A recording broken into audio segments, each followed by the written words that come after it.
అమ్మాయి గారు ఒట్టేసి చెప్పండి అమ్మాయి గారు. ఏంటది? అందరిలా చూడరుగా నన్ను మీరు.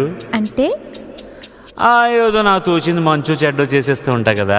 అయితే అయినా నా మీద ఎప్పుడైనా కోపం వస్తుందా మీకు? రాదులే. అంటే అంటే నేనంటే నువ్వంటే మీకెంతో నాకెంతో ఇష్టం అన్నమాట.